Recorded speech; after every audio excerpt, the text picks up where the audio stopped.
రోజు సుందర్ అనే గ్రామంలో జోమోన్ అనే చిన్న పిల్లవాడు నివసిస్తూ ఉండేవాడు. జోమోన్ రోజు స్కూల్ కి నడిచి వెళుతూ ఉండేవాడు. తన స్కూల్ ఇంటి నుంచి కొంచెం దూరంలో ఉండేది. అలాగే ఒక రోజు జోమోన్ తన స్కూల్ నుండి చాలా అలసిపోయి బయటికి వచ్చాడు. కానీ పిల్లలందరూ తనకంటే ముందే వెళ్ళిపోయారు. పాపం జోమోన్ లావుగా ఉన్నందువల్ల చాలా మెల్లగా నడిచేవాడు.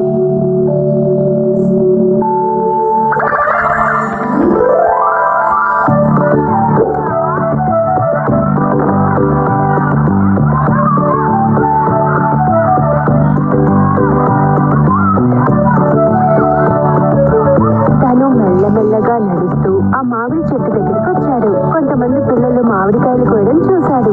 వావ్, మామిడి చెట్లు ఇన్ని మామిడికాయలు ఉన్నాయి. అందులో ఒకటి దొరికినా చాలు, నేను తింటాను. ఇది ఎవరు? అరే, ఇది ఆ గుండు జోమోన్ కదా. ఇక్కడికి ఎలా వచ్చావు?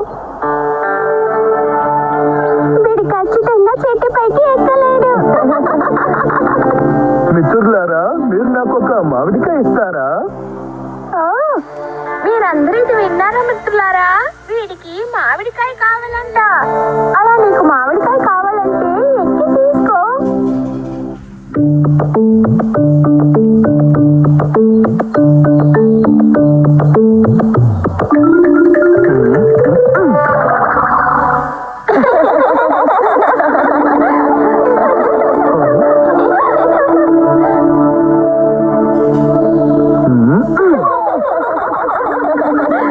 పాపం జోమోన్ ఆ రాయిని గట్టిగా పైకి విసరలేనందువల్ల చాలా బాధపడ్డాడు.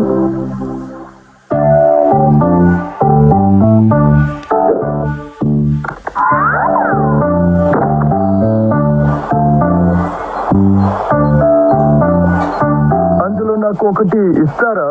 లేదు, నేను ఇవ్వను. వాళ్ళకి ఈ కలర్ పెన్సిల్ ఇస్తాను. నీ పెన్సిల్ నాకేమీ అక్కర్లేదు, మా దగ్గరే ఉన్నాయి. అయితే మీకు నేను నా వాటర్ బాటిల్ ఇచ్చానా? వద్దు, నీది పాత వాటర్ బాటిల్, అదంతా మాకు వద్దు. నువ్వు మాకు ఏమి ఇచ్చినాను, మేము మామిడికాయ మాత్రం నీకు ఇవ్వము.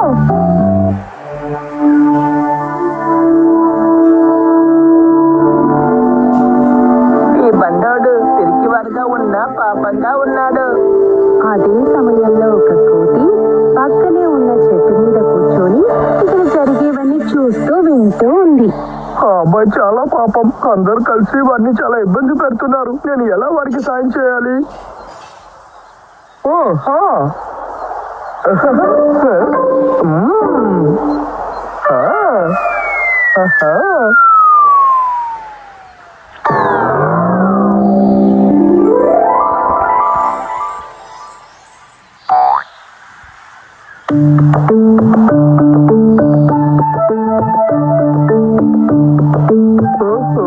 బాగా పండిన మామిడి పండు.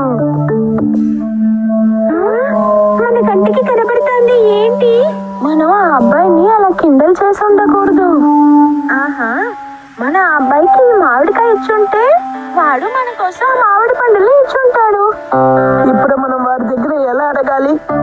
ఆహా, ఇది చాలా తీయగా ఉంది. అసలు ఇది మామిడికాయ లేకపోతే తేనా?